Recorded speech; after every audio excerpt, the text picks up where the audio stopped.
Direto da redação. O STJ, Superior Tribunal de Justiça, mandou soltar um homem negro condenado por reconhecimento fotográfico. Vamos à informação com Tatiana Alves.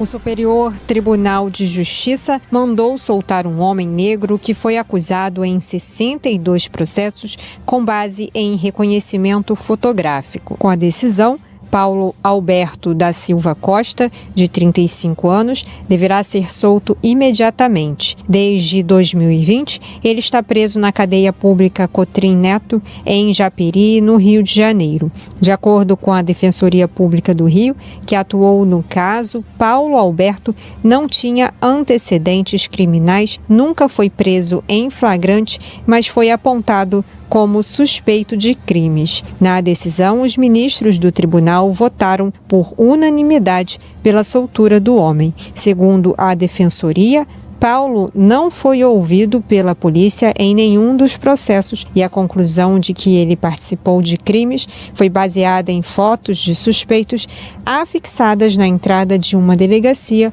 e no reconhecimento de fotos de redes sociais de origem desconhecida. Segundo a coordenadora de defesa criminal da Defensoria do Rio, Lúcia Helena Barros, houve uma série de erros na condução desse processo. Ela detalha a maneira correta de conduzir um processo de reconhecimento fotográfico. De maneira nenhuma é possível se utilizar uma foto de rede social, não é possível se utilizar fotos enviadas por WhatsApp. As fotos que foram mostradas para a pessoa na delegacia, elas teriam que ser, por exemplo, juntadas no processo. A imagem ela tem que ser clara, ela não pode ser uma imagem que não seja visível. Não é possível se mostrar uma única foto. De acordo com a defensora, 8 em cada 10 pessoas que foram presas injustamente são negras. Da Rádio Nacional no Rio de Janeiro, Tatiana Alves. Eu vou aproveitar aqui para chamar a atenção novamente para um caso que aconteceu na cidade de São Fidélis e que implica na prisão de um motorista de aplicativo. O caso Valério Santos de Souza, que já exibimos aqui, na última semana teve uma audiência e foi mantida a prisão desse rapaz. O Valério, ele é motorista de aplicativo. Ele vendeu um carro há 10 anos para uma pessoa e esse carro foi utilizado num assalto em São Fidélis. Um dos assaltantes, uma pessoa suspeita de ser assaltante, foi preso. O Valério foi reconhecido por meio de fotos e redes sociais. Mas ocorre o quê? O Valério não tem antecedentes criminais. O Valério, no momento que ocorreu o assalto, ele não estava em São Fidélis porque ele nunca foi a São Fidélis, segundo familiares e amigos. Ele nunca visitou a cidade de São Fidélis. Ele mora em Magé, na Baixada Fluminense. A distância entre Magé e São Fidélis, todo mundo sabe aqui quantas horas se dá para chegar a São Fidélis e Magé. E no momento em que ocorre o assalto, ele estava com amigos em festas, como registro em redes sociais, como tem fotos, relatórios dos aplicativos mostram que ele, naquele momento ele não estava em São Fidélis, o carro dele não estava em São Fidélis. Ou horas antes, minutos antes, ele estava em Magé. Você acompanha a cena desse assalto. E esse rapaz está preso apenas com base, seria esse o fato, em reconhecimento de fotos por redes sociais. E ele já está preso já faz algum tempo. Teve uma audiência recente, o Ministério Público pediu a manutenção da prisão, foi mantido e ele está preso. É provável que ele vai chegar no Tribunal de Justiça ou no Superior Tribunal de Justiça, como nesse caso aqui, e vai ser solto. Mas até lá é o seguinte, quem paga pelo dano causado e pelo período que ele passou na cadeia. Ele sustenta a família como motorista de aplicativo. Até lá, quem sustenta a família dele? Essa é uma manifestação de parentes, de amigos do Valério, pedindo a liberdade do Valério. Os vizinhos dele, todos garantem, falam, não é disso, não tem envolvimento com crime. E os amigos que estavam com ele no momento, ele estava em festas sociais, ele estava com a gente, ele estava aqui. E o rapaz continua preso.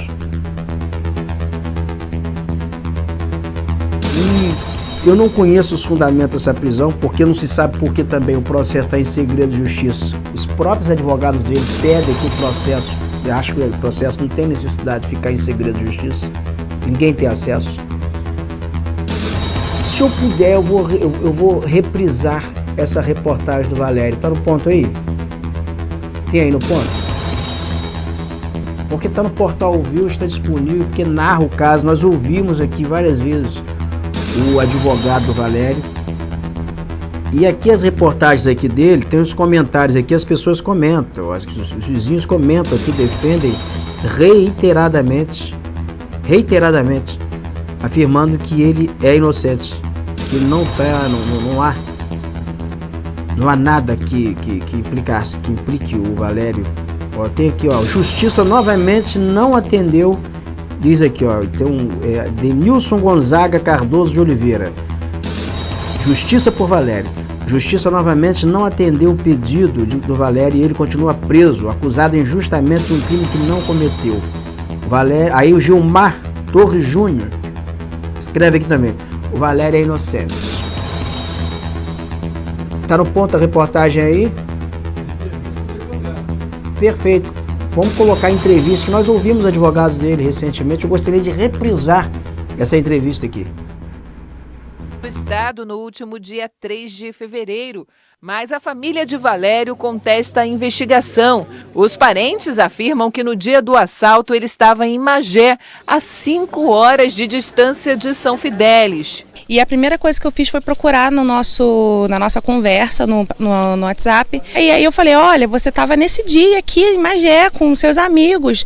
Não tem como, não bate as datas do assalto. Jorge e Valério são amigos há mais de 20 anos e ele confirma a versão. Esta foto foi tirada em uma choperia no mesmo dia do assalto, às 7h30 da noite, com a localização no município de Magé. Andamos o dia todo junto. Fomos para a choperia, passamos no campo. Esse rapaz não tinha como estar lá em São Fidélis no horário que estão acusando ele. A família descobriu que o que teria ligado Valério à cena do crime é o carro usado pelos assaltantes. O veículo foi vendido por Valério há 11 anos e até hoje a propriedade do veículo ainda está no... Tá vendo aí? Viu só como os vizinhos são enfáticos na defesa do Valério, os amigos são enfáticos, tem provas cabais de que esse rapaz não estava em São Fidélis e os funcionários reconhecem o Valério por meio de foto. E se você vê na imagem aí, os bandidos estão encapuzados, os bandidos estão com capuz no rosto. Como é que você vai fazer reconhecimento por foto? Alguém conhece? Alguém consegue fazer um reconhecimento de alguém? Olha o bandido de boné. E que fica numa localidade chamada Pedra Branca. E é justamente esse carro, Roberto, que é o elo que liga aí Valério a esse crime. O carro teria sido vendido por Valério há mais de 10 anos. No entanto, ele não regularizou os documentos de transferência. Então, a polícia, quando encontrou esse veículo e viu que o nome de Valério estava como proprietário do carro, o Valério foi preso em março, no início de março, e até hoje permanece preso. A defesa do motorista de aplicativo entrou com o recurso, entrou com habeas corpus, que foi negado pela justiça. A família, os amigos estão lutando para poder provar a inocência de Valério. E agora, nos próximos dias, está marcada aí uma audiência de instrução para o Valério. Mas quem vai dar mais detalhes para a gente sobre esse caso é o advogado do Valério, que está com a gente agora aqui no nosso ao vivo, o doutor Ivan Braga. Bom dia, doutor. Para um pouquinho o doutor Ivan Braga, deixa no ponto aí, porque ele vai explicar, o advogado. Mas o interessante é observar o seguinte: essa audiência já aconteceu e a prisão do Valério, a pedido do Ministério Público, foi mantida, tá? A prisão do Valério foi mantida, mesmo que porque na dúvida você favorece o réu. Na dúvida você não condena. Eu queria saber assim, o fundamento, por que manter a prisão do Valério diante de tantas dúvidas, diante de tantas evidências que surgem, tantos testemunhos de que ele não tem envolvimento. Então isso aí é uma acusação que, na minha avaliação pessoal, ela já está contaminada. Vamos ouvir o que o advogado do Valério diz. O doutor Ivan Braga. Bom dia, doutor Ivan. Bom dia, Cláudia. Bom dia, Roberto, e a todos os ouvintes também que acompanham aí o portal. Como você disse muito bem, o HC foi negado. Eu estive conversando com o doutor Matheus, meu sócio, nós trabalhamos juntos no caso, e nós temos tido uma grande dificuldade de entendimento, porque a gente tem observado a incoerência com relação da acusação. Porque a gente vê a distância, a gente está comprovado nos autos o trabalho lícito, comprovado também através da FAQ do Valério totalmente limpa, tá? Não existe nada que macule a sua imagem, além de testemunhos da sua presença em Magé no dia do fato, e diferente do que está sendo dito lá na acusação de que ele estaria em São Fidélis cometendo um roubo, né? Então isso trago para a família, assim, vem trazendo para a família um grande transtorno, um grande aborrecimento. E agora a gente observa que a parte do judiciário não consegue observar esses detalhes, não consegue observar a incoerência da acusação, dos fatos em si, tá? E se mantém rígida na acusação. E isso deixa a gente realmente preocupado com a justiça nesse país. Doutor Ivan, é uma audiência de instrução mesmo, né? Está marcada para quando? Dia 9 de maio, às 16h30, no Fórum de São Fidélis. Olha só, só para informar aqui o seguinte, que essa audiência já ocorreu, tá? Essa audiência ocorreu e foi mantida a prisão. Foi dia 9, foi mantida a prisão do Valério. O dado novo que tem nesse caso aí é o seguinte, que a Comissão de Direitos Humanos da Alerj, essa é a informação que eu tenho, eu preciso assim apurar mais, mas a informação é essa, já recebeu a família do Valério, já me parece que vai acompanhar o caso, então isso aí deve ganhar uma repercussão talvez até nacional. Então nós vamos ter assim, uma repercussão maior nesse caso aqui para frente, a partir da entrada da Comissão de Direitos Humanos da Alerj e possivelmente acho que a Comissão de Direitos Humanos da OAB também deve acompanhar esse caso de perto. Então assim, isso vai ter novos desdobramentos.